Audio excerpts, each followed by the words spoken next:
Olá pessoal, tudo bem? Sejam bem-vindos à Academia do Líquor e hoje eu postei um vídeo aqui para vocês com um tema muito relevante. Muitos colegas com dúvidas entre ácido lático e a lactato desidrogenase.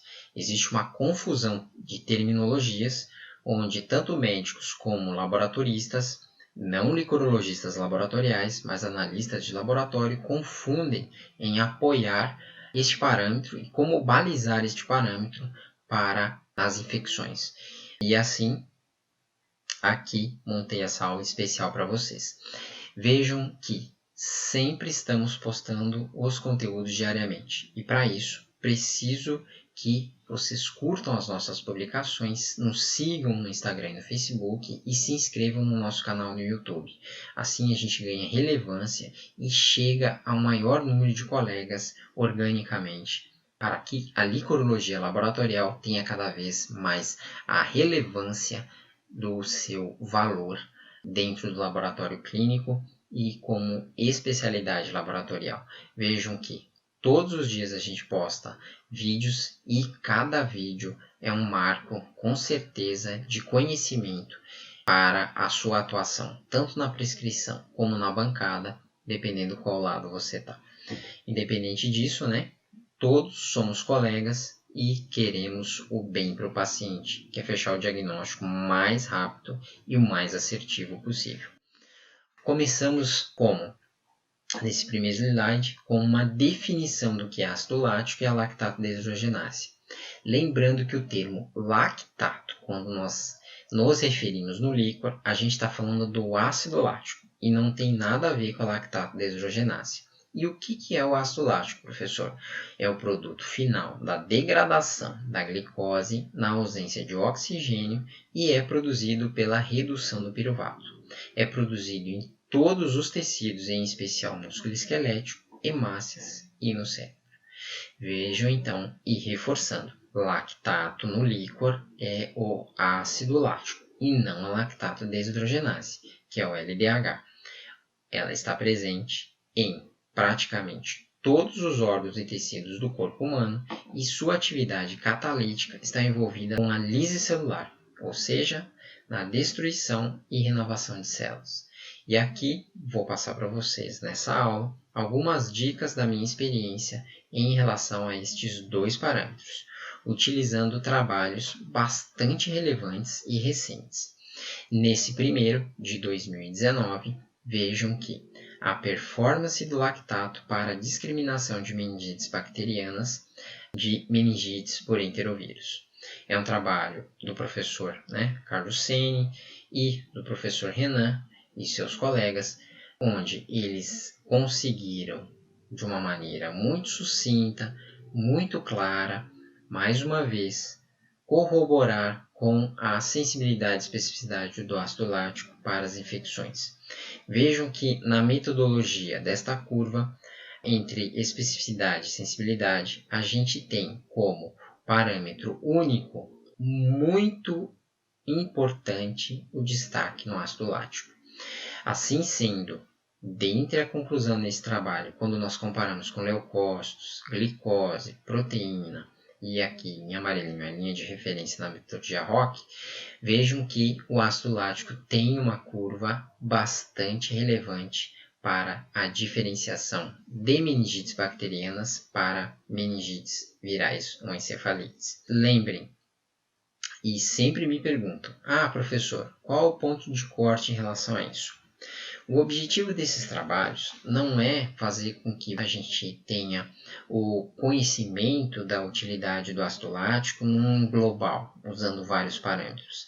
O objetivo desses trabalhos, geralmente, é tentar um marcador único para auxiliar como ponto de corte na diferenciação das infecções.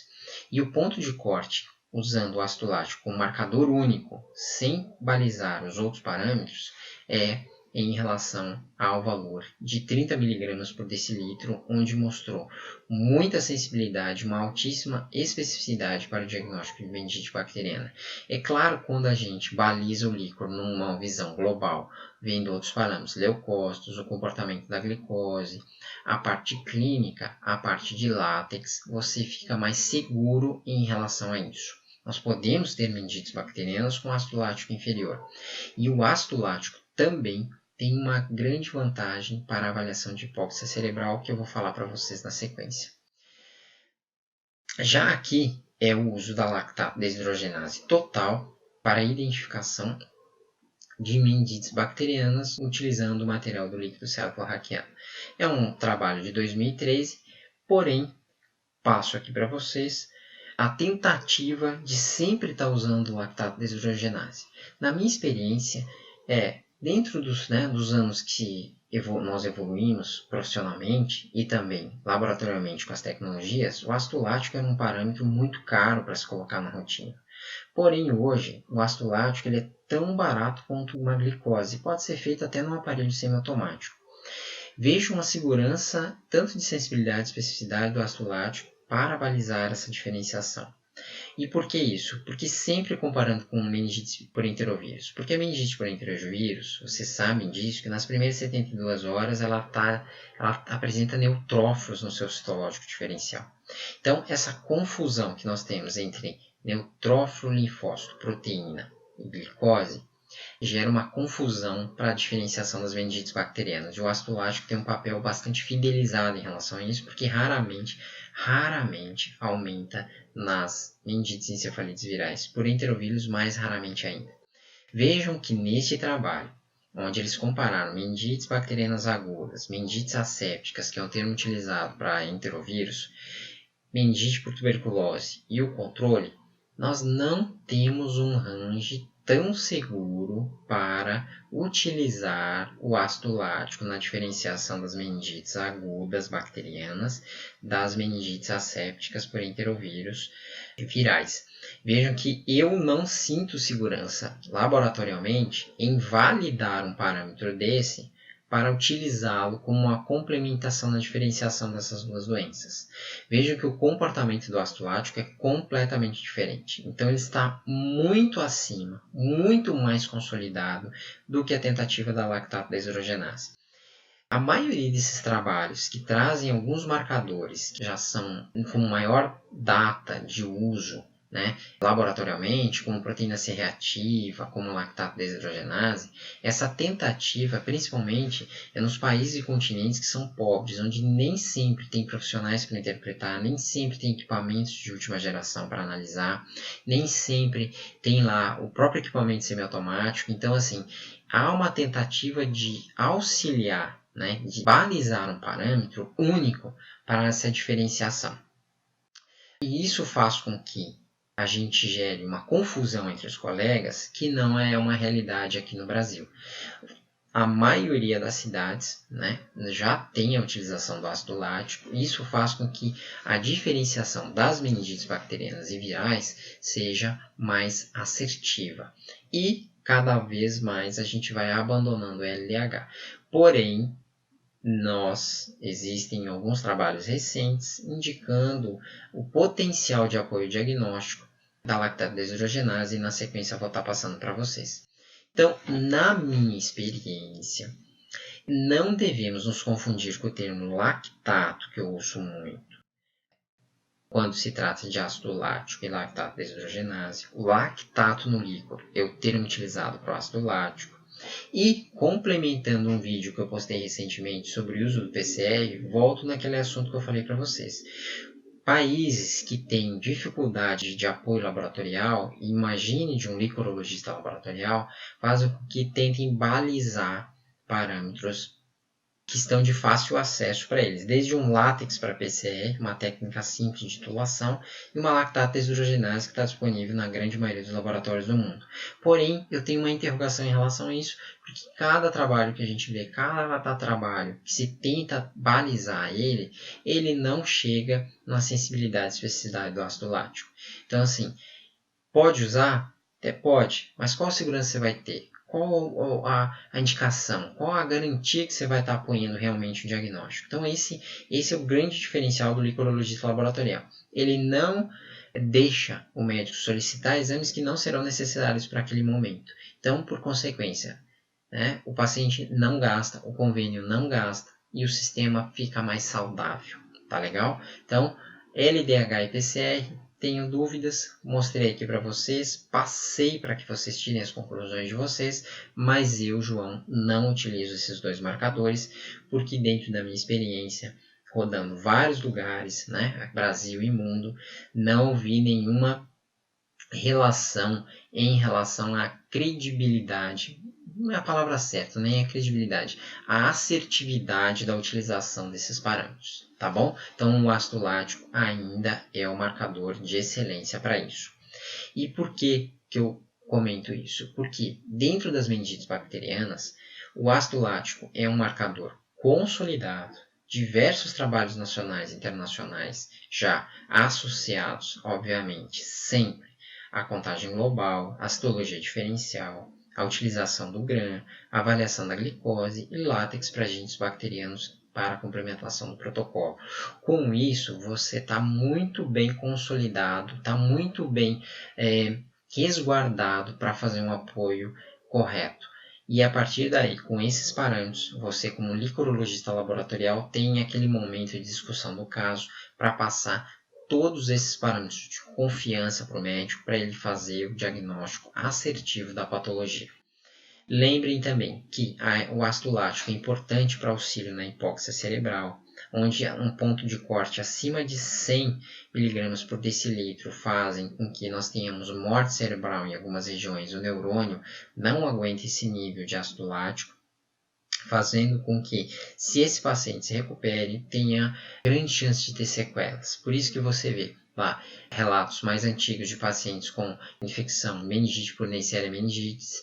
Esses pacientes entram em tratamento, às vezes um pouco tardio, têm uma sequela por conta disso. É justamente esse ponto de corte em relação ao ácido lático. Então, a morte cerebral, dependendo da região, faz com que tenha determinada sequela, uma surdez, um problema na visão, um problema motor. Tudo isso está relacionado à timeline diagnóstico. Por isso que uma meningite aguda a gente tem que atuar rápido, a gente tem que ter marcadores consolidados, a gente tem que ter protocolos consolidados e a gente tem que ter segurança para passar para o médico. O licorologista laboratorial não pode gaguejar, porque naquele momento uma vida depende de toda a análise e interpretação para que o médico tenha segurança em utilizar aquele laudo para balizar o seu tratamento.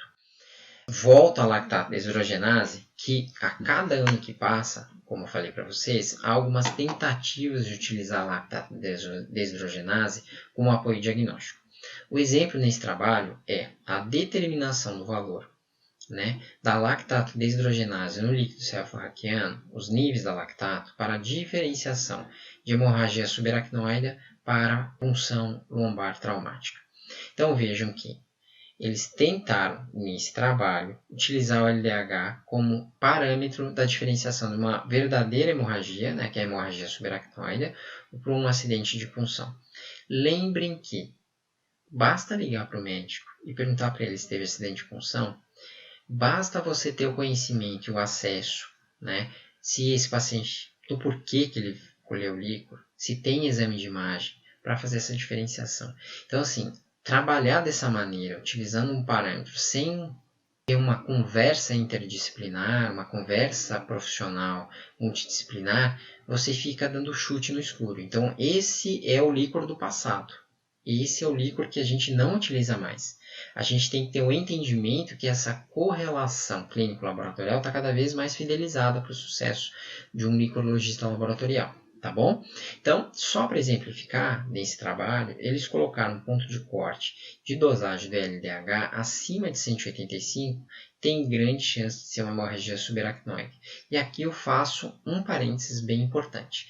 Basta deixar o líquor que tem um gradiente completamente diferente do sangue na bancada, para que, se tem hemácia desse líquor, comece a ter lise. Deixe ele lá na bancada 2-3 horas, já começa a estar uma pequena lise celular. Se você colocar esse líquor na geladeira, acelera essa lise, por incrível que pareça, e induz a um erro. Então, o que vai valer uma dosagem de LDH nessas circunstâncias para diferenciar, sendo que a gente tem outras ferramentas muito mais sensíveis e específicas, com um algoritmo, com um raciocínio mais robusto do que utilizar um marcador de LDH para isso. Tá? Esse é um exemplo. Então, eu não utilizo mas dei como exemplo que alguns laboratórios, alguns serviços tentam balizar. E vejo que não é um trabalho, né? É um trabalho recente, de 2018, publicado ainda numa revista americana. E isso é muito importante eu estar passando para que vocês tomem as conclusões de vocês e não se equivoquem na hora de conversar com o médico, porque às vezes ele solicita lactato e confunde a LDH com o ácido lático. Fiquem atentos a isso. Já a utilização da LDH como marcador prognóstico de carcinomatose meníngea, né, é um trabalho recente também de 2018. Nesse trabalho, eles associaram a presença do aumento da concentração na dosagem da enzima como um fator prognóstico mais pobre. Contudo, ainda mesmo nessa conclusão, eles indicariam uma complementação com um N maior. Ou seja, qual o valor decisivo para a utilização do LDH? Nós temos outros marcadores. Nós temos uma pesquisa neoplásica hoje citológica muito democratizada. A gente utiliza ácido centrífugo, a gente pode utilizar a câmara de Sutter, a gente pode utilizar marcadores dependendo do tipo de tumor, hematológico ou não hematológico, como um CEI, uma beta-2 microglobulina, um CA15.3 e outras ferramentas de identificação apoiados também pela imagem, do que a utilização do LDH. Então, esses marcadores que nos deixam mais em dúvida do que seguros, eu não consigo entender a utilização deles. E eu quero que vocês pensem nisso. Então, no meu serviço eu não utilizo. Um exemplo que eu dou, que quando eu comecei a trabalhar, quando eu montei o meu primeiro espaço especializado em líquor, eu tinha hematologistas que solicitavam apenas assim, contagem, no diagnóstico da LLA, contagem de histologia global, tá? Não tinha nem pesquisa neoplásica e avaliação do LDH. Então eu comecei a discutir com eles qual que é a importância disso. Que eles me falaram, João, é que eu não tenho um laboratório especializado, então assim, eu estou tentando me balizar com o que eu tenho.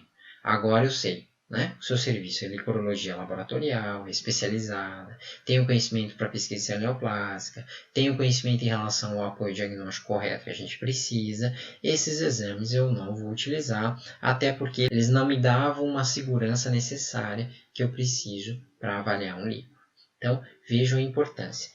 Volto a falar para vocês também. Muitas vezes os médicos das suas regiões não solicitam os exames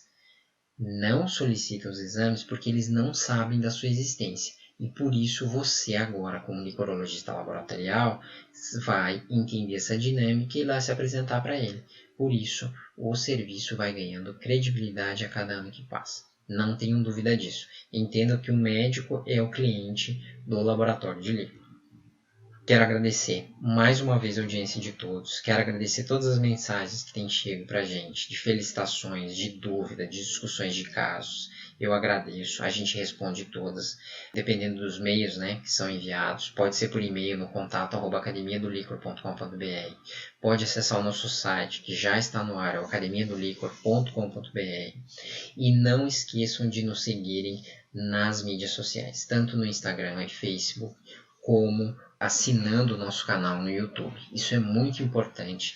Conto com vocês e muito obrigado mais uma vez. Até a próxima.